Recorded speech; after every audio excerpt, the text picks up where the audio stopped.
Bom dia a toda a comunidade rara que segue a gente aqui no Muito Somos Raros e no nosso podcast, o Pod Raro. Hoje a gente está aqui para contar uma história muito emocionante, muito diferente. Eu estou aqui com a Aline Bertolozzi.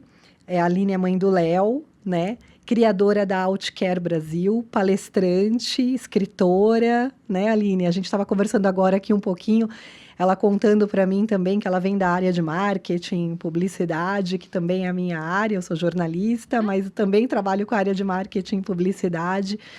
E a gente está aqui hoje para contar uma história muito interessante.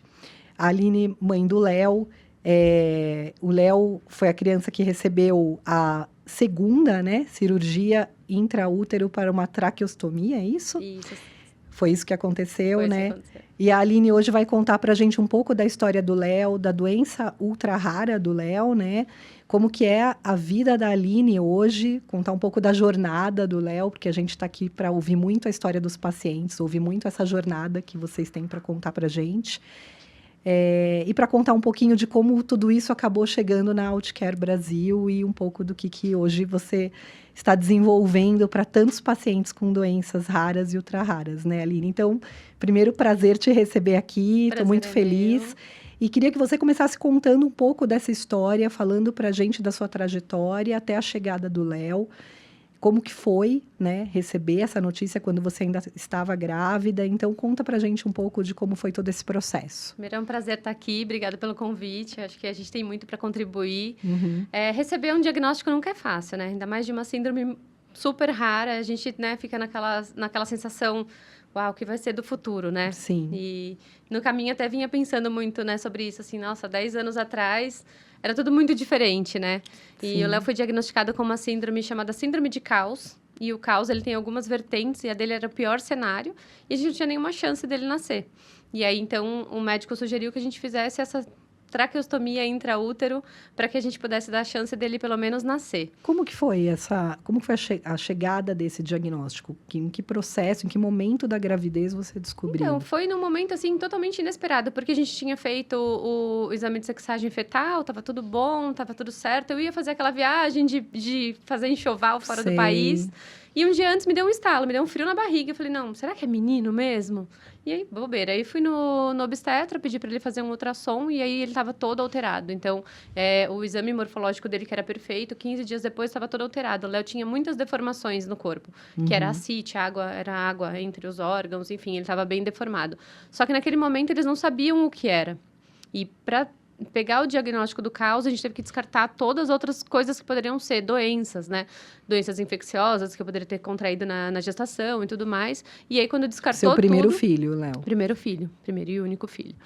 E quando descartou tudo, aí que a gente foi para um médico de medicina fetal, que até então, né, não sabia nem que existia, né? Porque gravidez a gente pensa que é aquela coisa, né? Pô, grávida, 9 meses, nasce e tá tudo bem, né? Sim. Então, a gente foi para o médico de medicina fetal e aí ele diagnosticou o caos. Entendi. Você acha que você sentiu isso, Aline? Ah, com certeza. Desde o primeiro dia. Porque quando eu peguei o teste positivo da gravidez, a gente era uma gravidez planejada. E quando eu peguei o teste, eu sentei na cama e me deu medo.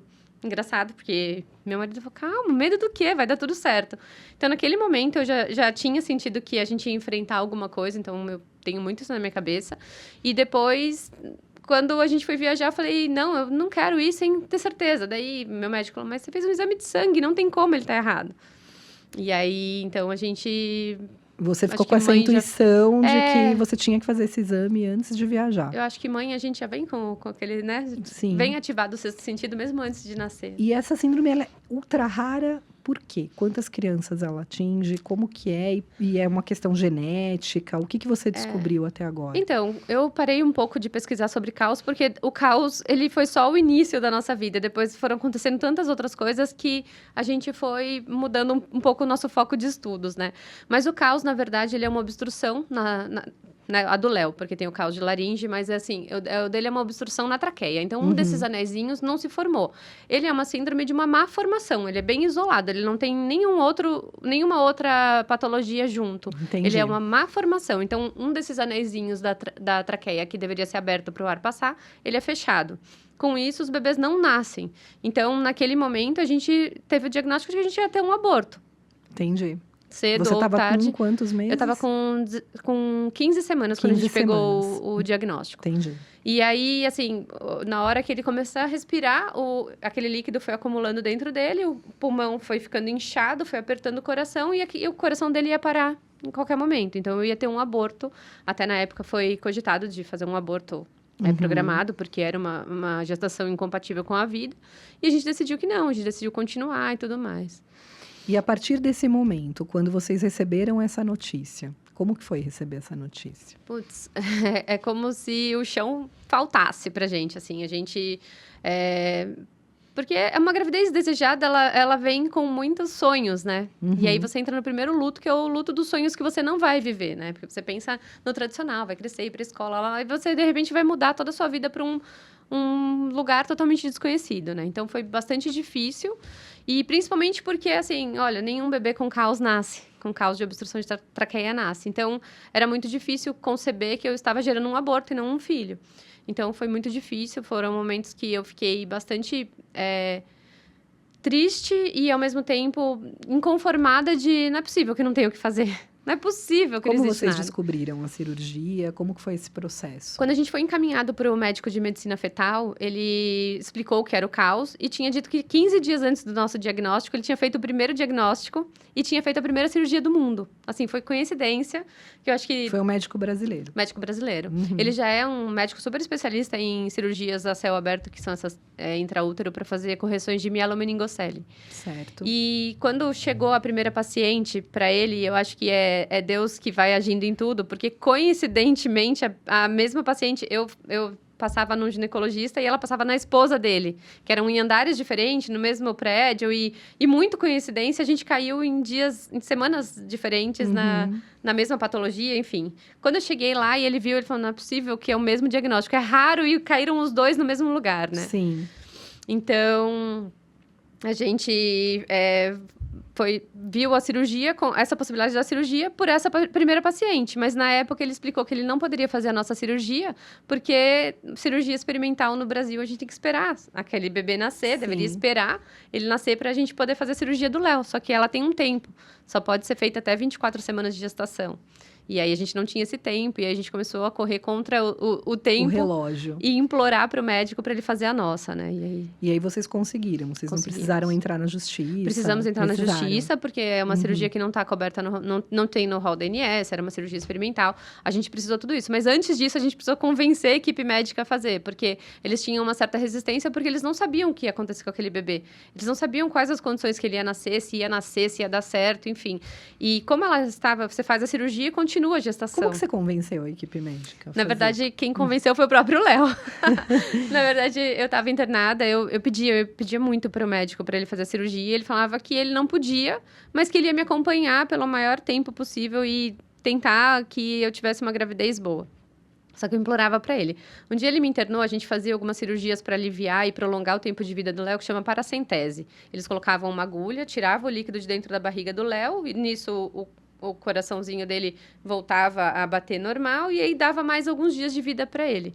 Numa dessas internações para fazer uma paracentese, ele falou assim, filha, vamos fazer o seguinte, eu vou chamar todos os médicos da equipe e a gente vai fazer uma reunião, a gente vai para a sala de ultrassom e vamos decidir se a gente vai operar o Léo ou não.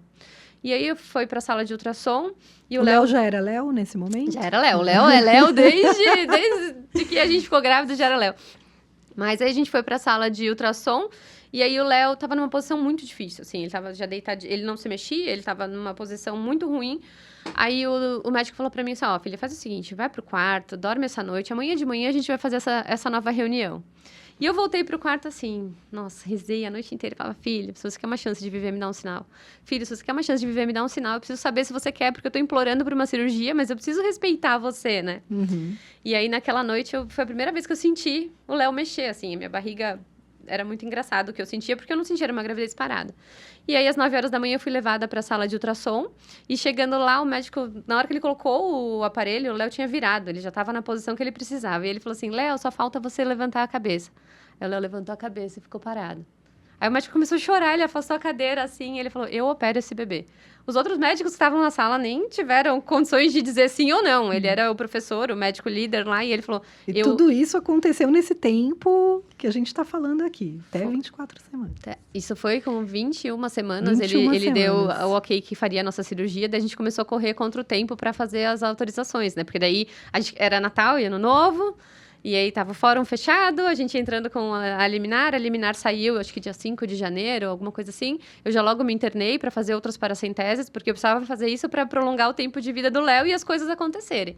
Então eu me internava, fazia essas microcirurgias, né, para dar um tempinho a mais. Então eu falo que quem convenceu o médico foi o próprio Léo, porque Sim. ele deu o sinal que precisava. E nesse período todo, como foi para você? Como foi a cabeça de vocês? Porque assim, a gente quando tem, né, você tá grávida, você já fica com 1001 coisas na cabeça. E nesse período internação, judicialização, não saber se você vai conseguir eliminar, convencer o médico, mal, repouso, vomitando. etc. Porque foi? é uma gravidez Isso é uma... normal, porque você tem todos os sintomas da gravidez, mas você tem outros sintomas extras e você tem toda a pressão psicológica externa, enfim, né? Eu falo que era muito difícil as pessoas me encontrarem na rua, ver barrigudinha.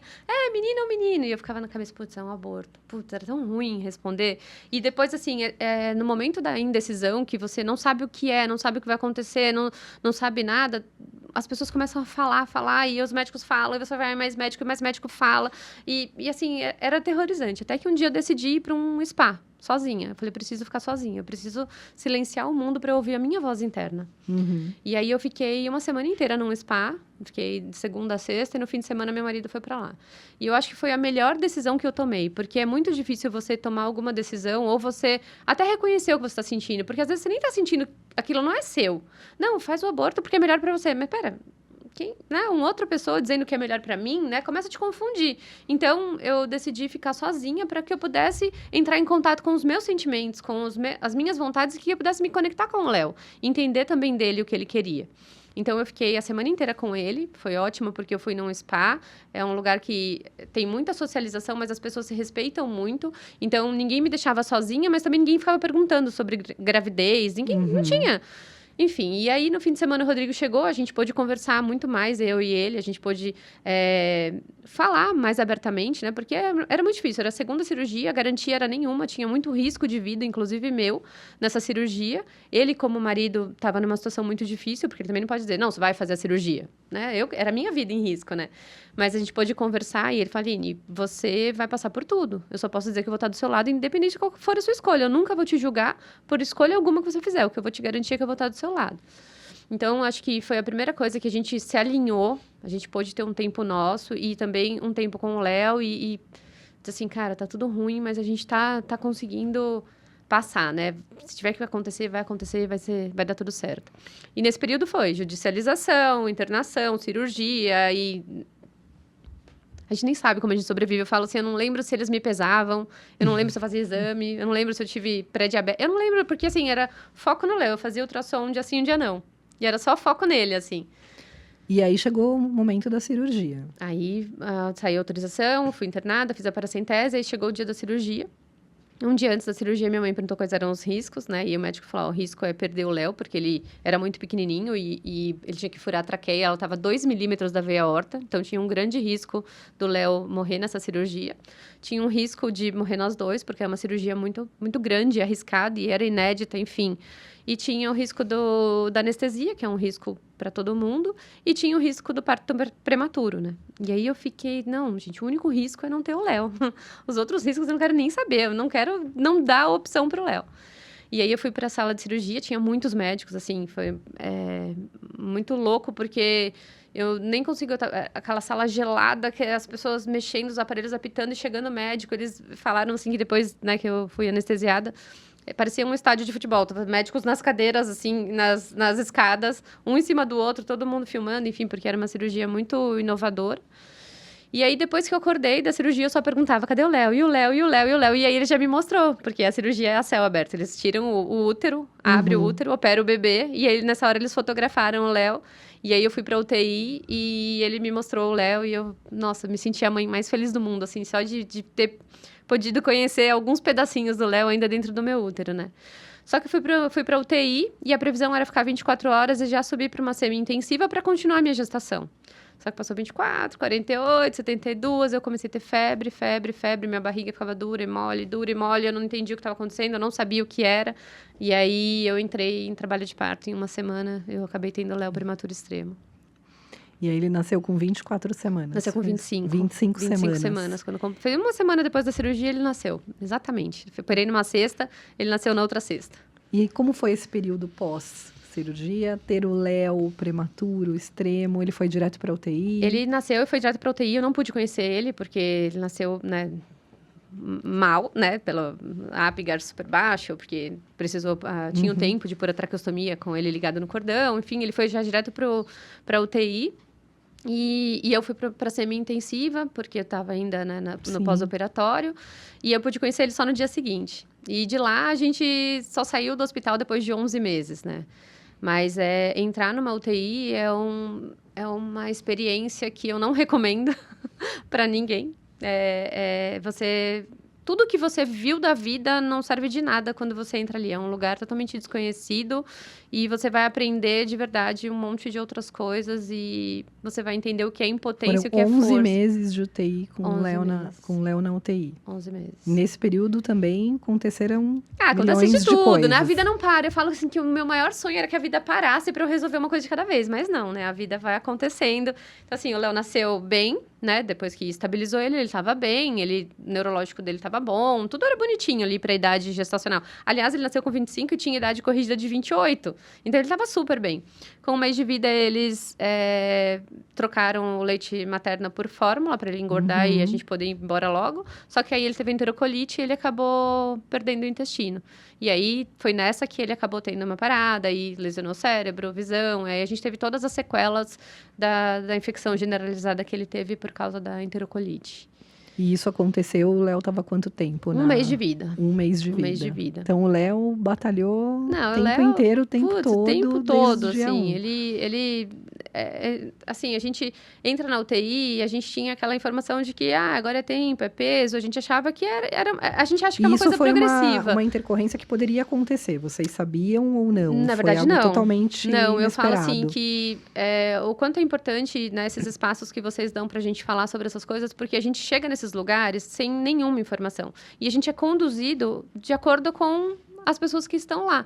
E bem ou mal, elas têm algumas experiências que às vezes não é a melhor do mundo. Eu falo assim, poxa, a questão do leite materno, né? Eu tenho uma doença e eu não poderia dar o meu leite, mas ele estava tomando leite de banco.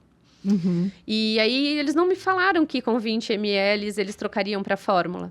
E nem tão pouco eu sabia que a fórmula ela poderia ser tão agressiva, né? Uma das coisas que mais se estuda é que a fórmula ela pode agravar quando você tem uma predisposição a ter enterocolite. A fórmula é uma coisa que pode agravar. O leite materno protege. Eu não tinha esse conhecimento. E aí, bom, chegou com 20 ml. Outro conhecimento que não me deram, né? Que eu poderia pedir para alguma mãe doar o leite dela direto para o meu filho. Então, ele tinha uma mãe lá que tinha litros e litros e litros de leite. E ela poderia ter direcionado o leite dela quando ele atingiu a quantidade. Eles também não me informaram. E por que você acha que você não foi informada sobre isso? Putz, eu acho que a UTI neonatal, ela, principalmente do hospital que ela nasceu, ela deixa muito a desejar. Eu acho que eles têm um modo de cuidar que não é humano, era muito mecânico, era muito, sei lá, desumano. E eles não acreditavam no Léo. Então, assim, o ambiente não era propício e a forma, não existia uma transparência. Mas como aquilo era a primeira vez que eu estava pisando naquele ambiente, eu não tinha conhecimento. Eu fui entender essa diferença quando eu transferi o Léo de hospital. Porque daí foi tudo totalmente diferente, assim. A gente foi triar coisas e falar sobre coisas que não foram conversadas comigo. Nessa primeira UTI, eles tocavam, né, a conduta e não dividiam. Já na outra UTI, não. Assim, com 8 meses que a gente religou o intestino do Léo, quando religou, eu falei, o ideal era a gente alimentar ele. Se fosse com leite materno, seria incrível. E aí, lá eles não tinham banco de doador. Mas aí, conversando com a médica, ela falou assim, agora que o Léo já está vacinado, não tem risco dele pegar o que você tem, a gente poderia tentar o seu leite. E aí, com 8 meses, eu já tinha secado meu leite há meses atrás, eu tomei remédio para fazer voltar leite, estimulei com bombinha, voltei a ter leite, e aí eu alimentei o Léo com o meu próprio leite. Então, assim, eram conversas que, assim, são importantes a gente ter na UTI. São conversas do tipo, olha, tem 2 caminhos. Qual caminho? Isso aqui é um caminho, né? Não você precisar descobrir depois, porque o depois às vezes é tarde, né? É a sensação que a gente tem, né, Aline, que os pais ficam totalmente perdidos e ninguém parece ter a paciência para explicar, conversar e direcionar, né? Isso que acontece na maioria dos casos. Quando a gente ouve a jornada de todos os pacientes, sempre tem uma história parecida com essa em diferentes níveis. Isso é muito isso que acaba acontecendo mesmo, né? Acontece mesmo, assim. Eu ainda tive o agravante do meu marido ter sido baleado quando o Léo estava grave. E eu acho que, talvez, eu quero pensar que tenha sido assim. Eles talvez estivessem tentando cuidar de mim, mas eles omitiram coisas ali que eram importantes. Porque, assim, eu estava em 2 UTI, meu marido estava em coma e o Léo em coma também, no mesmo período. E você passou por tudo isso nesse período? Passei por tudo e eu não deixava... dos 11 meses da internação. Não, meu primeiro mês de vida. Na verdade, o Léo nasceu em janeiro, meu marido foi baleado em março. Num assalto. Num assalto. Ele saiu da UTI, estava de moto na esquina de casa, quiseram roubar a moto dele e deram um tiro no pescoço. Enfim, ele entrou em coma, os médicos disseram que ele ia ficar tetraplégico, que ele nunca mais ia falar, não ia andar, enfim. E eu estava com meu marido nesse diagnóstico e estava com o Léo no mesmo diagnóstico. Eu estava numa fase que os dois estavam traqueostomizados, os dois estavam em coma, os dois estavam sem chances de sobreviver. E eu tinha que seguir os dois, só que assim, eu ia para uma UTI de adulto e eu tinha um tratamento totalmente diferenciado, porque apesar de dolorido as coisas que eu ouvia, eles me falavam, olha, a gente vai levar ele para o centro cirúrgico e vai tentar acordar ele, se ele não respirar, vai fazer uma traqueia definitiva. Olha, a gente vai fazer isso, vai fazer aquilo, pode ser que ele vai acordar e o neurológico dele... Não sabemos como vai estar. E na outra, acho que eles tentaram me proteger, porque eu não deixei de ir nenhum dia. Eu ficava revezando entre as 2 UTIs. Ia ver o Léo, voltava, via o Rodrigo, ia pro Léo. Eu ficava revezando o dia inteiro entre as UTIs. E aí eles foram tomando condutas e eu fui ficando à parte. Então, eu acho que isso é muito ruim. Eu acho que isso traz grandes danos, porque é isso, assim. Eu acho que quando a família é respeitada, né? A gente tem um filho, a gente já vem com esse sexto sentido. E quando o Léo começou a dar os primeiros sinais, porque deram o primeiro ml de fórmula e o Léo vomitou. Eu chamei a médica e falei, doutora, ele pode ter alergia a leite. Minha família inteira é alérgica a leite. Pode ser que ele tenha isso. Não, imagina, não é nada. Deram outra dose. Ele vomitou, trocou plantão. Doutora, pode ser que ele seja alergia ao leite. Nada, ninguém me ouvia. E antes dele ter o intestino rompido, eu entrei e senti um cheiro na incubadora dele, que eu falei, gente, o cheiro da incubadora tá diferente. Chamei todas as técnicas. Vocês estão sentindo? Ninguém sentiu o cheiro que eu sentia. Mas é engraçado. E daí, um dia depois, o intestino dele rompeu, assim. Então, se eles tivessem me ouvido, talvez tivessem feito algum exame, talvez tivessem feito alguma coisa, tivessem suspendido no primeiro vômito dele, teríamos controlado a enterocolite, enfim. Então, eu acho que a UTI é um lugar que precisa melhorar muito, assim. E eu acho que não tem nada melhor do que a gente dividir, assim, de acordo com a família, né? Tem famílias que talvez preferem deixar por conta do médico, mas se a família é uma família que participa, eu acho que isso é uma coisa importante. Que a gente ouve muito, que muitas vezes as famílias ficam à margem de tudo que está sendo feito, né? E é uma coisa que você está contando aqui, que é bem o que acontece mesmo, com grande parte dos pacientes também de doença rara. A gente ouve muito isso, que os pais às vezes têm ou falam, não é normal isso que está acontecendo, e o pediatra diz, não, isso é normal, tal, até isso acaba estendendo essa jornada por muito mais tempo. Agora, ouvindo toda a sua história, é muita coisa acontecendo ao mesmo tempo, né? Então, seu marido, seu filho... Como que foi o momento? Quem saiu primeiro da UTI? Agora eu vou até perguntar isso. Meu marido, foi muito rápido, assim. Ele ficou 10 dias em coma, aí o médico acordou ele do coma e era assim... provavelmente ele vai ficar tetraplégico, porque coisas muito engraçadas, assim, na nossa história, que a obstrução do Léo é entre a C3 e a C4, que é essas vértebras aqui em cima. E aonde a bala pegou do meu marido foi exatamente na C3 e na C4. E ela quebrou a vértebra. E aí o médico falou assim, então provavelmente ele vai acordar tetraplégico. Ele nunca mais vai falar, porque a bala queimou as cordas vocais, queimou laringe, faringe, queimou tudo. E a bala, quando ela entrou, ela queimou a artéria que irriga o cérebro. Então, provavelmente, o neurológico dele, a gente só vai saber quando ele acordar. Então, a gente levou ele pro centro cirúrgico para decidir se faria tráqueo. E eu falei assim, bom, eu só quero que ele acorde. Tipo, não me importa como. Doutor, faça o que precisar, não me importa como. Tô aqui para empurrar 2 cadeiras de rodas se for preciso, né? E ele levou ele pro centro cirúrgico e o médico me ligou, ó, ele tá respirando sozinho. Eu falei, puta, graças a Deus, já era um puta bom sinal, né? E aí, trouxe ele ainda dormindo, né? Que tinha passado 10 dias em coma. Ele dormia, acordava. Tinha aquela informação de que ele não ia falar, porque as cordas vocais estavam queimadas. E aí ele acordou e me chamou e falou, Line, tive um sonho. Eu sonhei com você, o Léo a gente estava no aeroporto, o Léo estava grandinho e tinha muita gente dando tchau pra gente. Mas era uma voz robotizada, muita dificuldade para falar, mas eu falei, gente, ele acordou falando, sonhando que a gente estava no aeroporto. O Léo em coma, ele em coma. Gente, isso vai acontecer. Isso vai acontecer. E aí, passou um tempinho... Muita fé, Aline. Muita fé. Pelo que eu vejo, você tem, né? Não Sempre. Sempre. A gente tem que ter esperança, enfim. E aí, o médico... Bom, aí ele tá falando, pô, que legal, não sei o que lá. Eles mexiam o braço e os médicos meio assim. E aí, o médico chegou e falou, ó, seguinte, a gente vai te dar um banho, porque você ficou muitos dias, né? Ainda tinha resto de sangue, porque ele tava num protocolo de acidente de tiro traumático, não podia mexer ele, então... A gente vai te dar um banho aqui na cama agora, não sei o que. Ele falou, não, quero ir no banheiro. Quero tomar banho no chuveiro. Daí, não, é que você estava dormindo, faz alguns dias que você estava dormindo, é melhor não. Ele falou, não. Aí eles levantaram nesse hospital, a cama vira uma cadeira, botou a cadeira sentada, ele levantou, sentou na cadeira de rodas, o médico me cutucou assim e falou assim... Ninguém sabe o que aconteceu. Ninguém explica o que aconteceu. E aí, isso era o 10º dia, e ele ficou mais um dia na UTI, ele não conseguia engolir, não conseguia falar direito, a voz dele era uma voz de robô, assim, ficou muito estranha. Aí entraram com fono, e ele super dedicado, ele passava o dia inteiro fazendo os exercícios de fono. E aí, com 15 dias, ele saiu do hospital, andando, falando, tudo normal. Normal. A neurologista, quando a gente foi na consulta, que viu ele entrando na porta assim, ela falou assim, ninguém explica o que aconteceu. Porque o seu cérebro, uma artéria parou de irrigar, a outra fez 100% do trabalho, você não perdeu nada. Não existe na medicina. Incrível. E aí a gente seguiu com a luta com o Léo, né? E aí, quando vocês saíram do hospital com o Léo, como que foi esse processo até chegar na Outcare Brasil? Como que foi todo esse... Porque uma coisa que a gente sempre tenta falar muito aqui no podcast é contar um pouco também de como ficou a vida da pessoa. Porque a gente fala, né? Você vai contando, parece uma coisa linear, não parece é? simples. Lógico que não, né? Então, imagina. o trabalho, o que aconteceu com a sua vida, com o seu trabalho, com os seus sonhos, com aquilo que você estava olhando para frente. Imagino que você tinha, né? Quando a gravidez começou, você tinha uma ideia de como ia ser, de repente tudo mudou. Sim. Mas o que aconteceu com a sua vida nesse período, depois que o Léo saiu, até o momento de você começar essa... Na verdade, o Léo saiu do hospital, mas o hospital não saiu da gente, né? O Léo é um paciente em internação home care, né?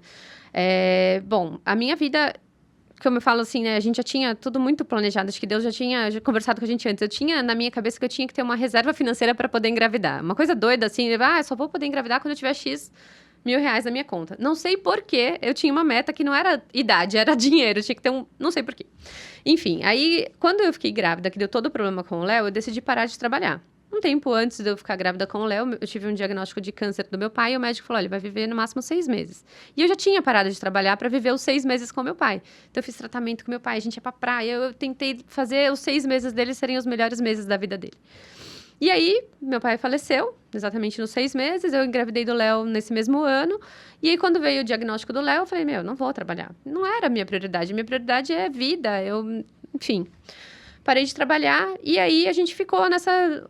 Foram 11 meses muito rápidos, assim, a gente nem percebe quando a gente tá dentro da UTI, parece que as horas contam e passam de outra forma. Quando a gente conseguiu sair para casa, a gente foi no home care convencional, que é aquela coisa de ter enfermeiro, técnico de enfermagem, fisioterapeuta, tratamento, você não sai com o filho, você sai com o paciente do hospital. E aquilo foi uma experiência muito ruim para mim. A gente não tinha vida, e eu não suporto não ter vida.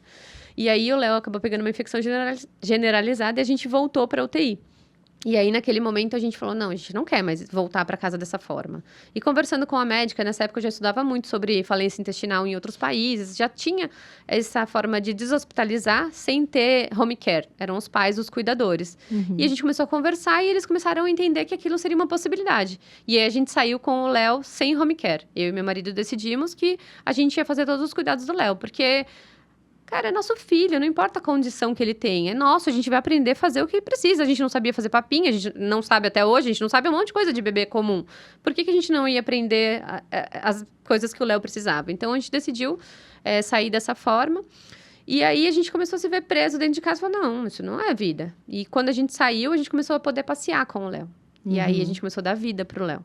E aí, mudou tudo. Só que o dar vida para um paciente que, além de todas as complicações, o Léo usava respirador, oxigênio e tudo mais, a gente também tinha a questão dele ser uma criança eletrodependente. Ele precisa de aparelhos para sobreviver. E aí, você com aparelhos, você fica limitado dentro de casa. O home care quer que você fique trancado dentro do quarto. Só que a vida acontece, a vida não para, né? Eu falo, adoraria. Não, vamos tratar o Léo, a minha vida para, do meu marido para, da minha mãe, congelar a vida de todo mundo pra gente tratar uma coisa. Mas não. Então, a gente começou a sair, pelo menos a dar um pouco mais de vida pra gente como família. E aí, a gente começou a sair, a gente teve um problema com tomadas. No Rio de Janeiro, negaram o uso de uma tomada. E aí, a gente falou, não dá pra gente ficar assim. A gente precisa criar uma solução pra gente não depender de pessoas.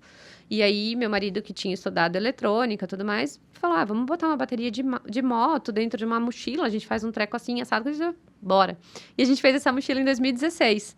E a gente começou a sair para passear com o Léo. E quanto mais a gente saía, mais a gente passeava, melhor o Léo ficava. Porque os prognósticos eram que o Léo viveria no máximo 5 anos. Ele fez 10 agora em janeiro. E a gente começou a entender que quanto mais a gente saía, mais feliz eu e meu marido ficava, mais o Léo ficava feliz. Respondia isso também. Porque eu falo assim, a criança que nasce dentro da UTI, a UTI é o lugar normal para ela. Para nós não é, porque a gente estava na sociedade, trabalhando, jovens, a gente tinha planos, e de repente a nossa vida entrou dentro da UTI, e é ali que para, né? E quando a gente voltou com a restrição, começamos a ter problema no relacionamento, já a família não vinha, né? Os amigos se afastaram, a gente começa a ter um outro problema social quando a gente vai para casa num home care, com toda essa restrição.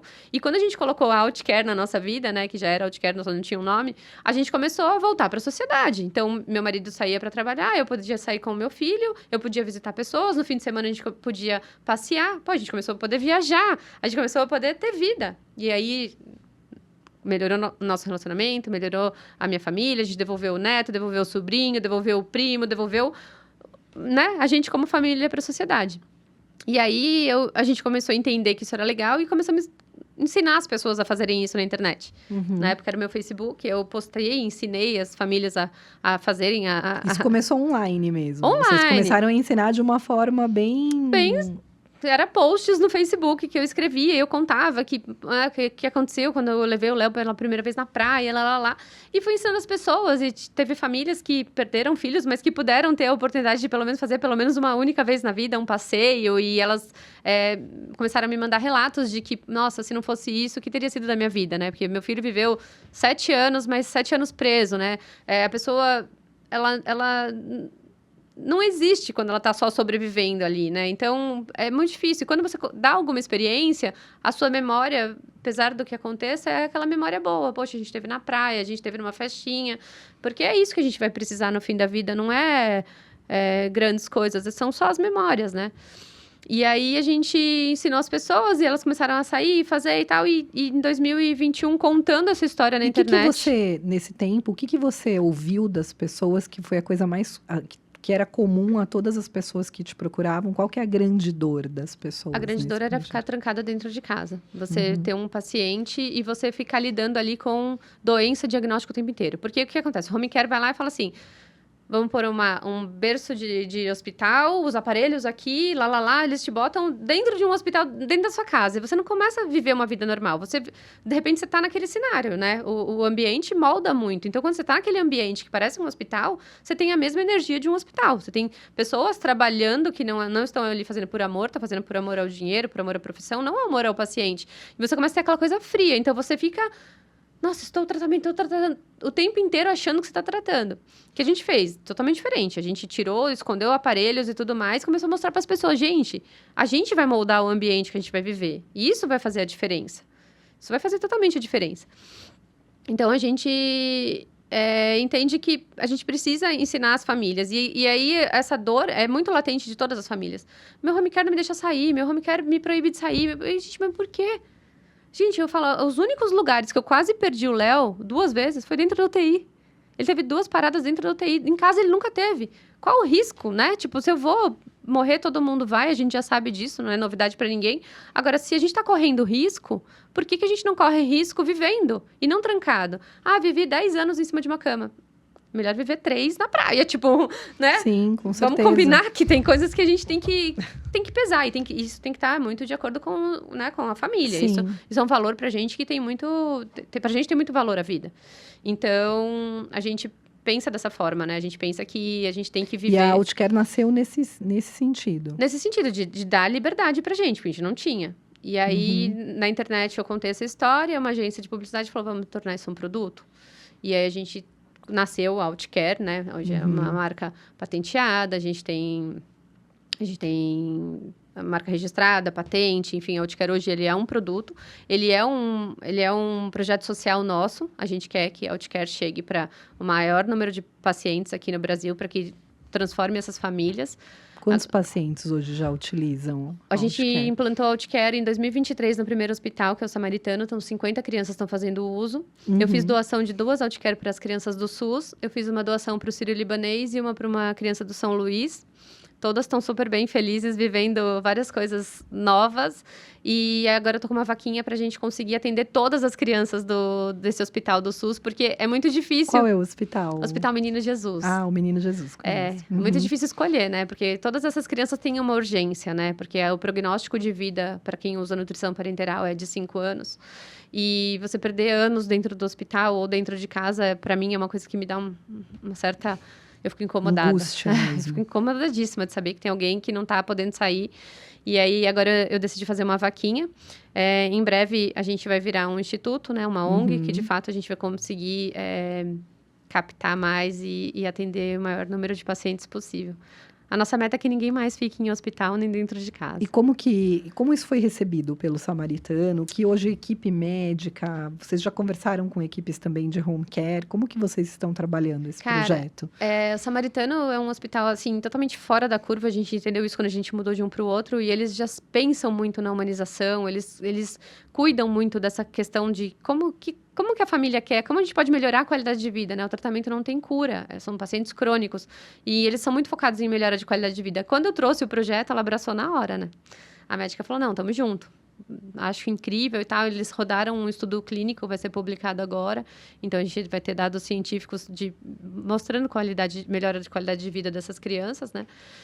E eles... foram incríveis, assim. Aí, alguns outros hospitais ainda têm uma certa resistência, porque é aquela coisa, né? Quanto vai custar, como que vai ser, será que todo mundo pode, como que vai ser? Então, ainda tem um cenário muito assim, mas o Menino Jesus recebeu com braços abertos também, então a gente... começando aos poucos. Hoje é possível uma família adquirir o produto? Então...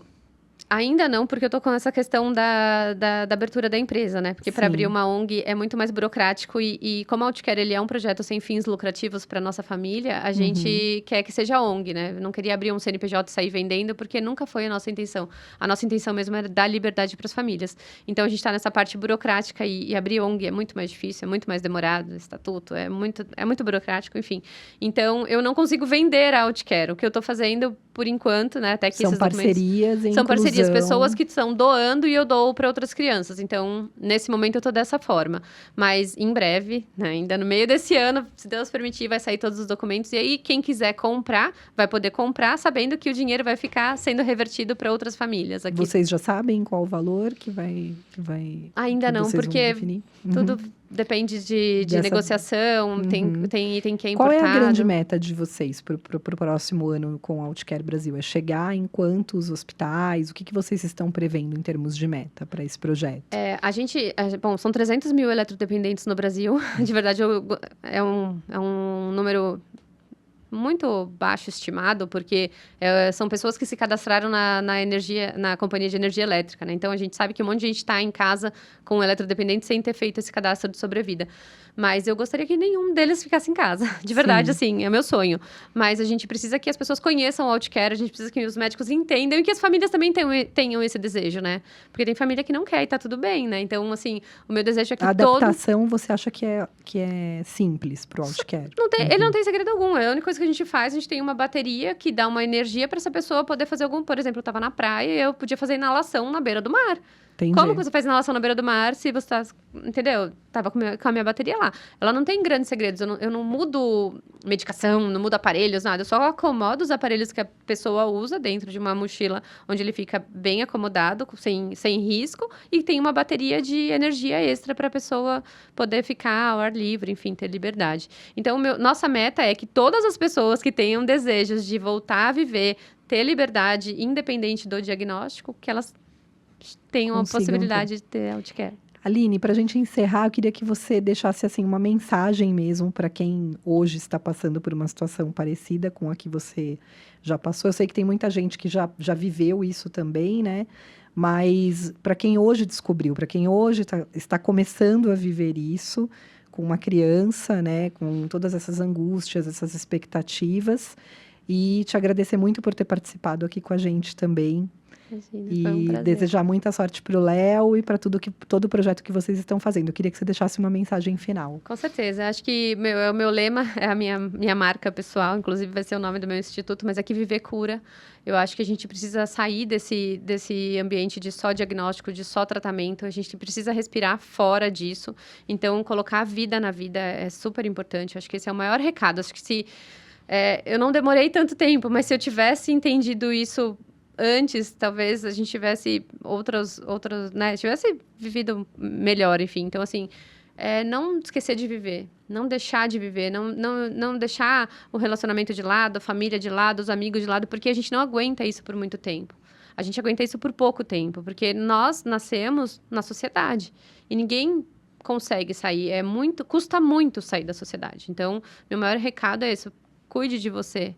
Né? Tenha os seus autocuidados, os seus momentos de cuidar de você, de olhar para você, de pensar que você também é uma vida, que você também importa nesse processo, porque as mães são deixadas de lado, e viver. E é isso. Obrigada, Aline. Eu que agradeço. Obrigada. Um prazer. E eu espero vocês para o nosso próximo Pod Raro.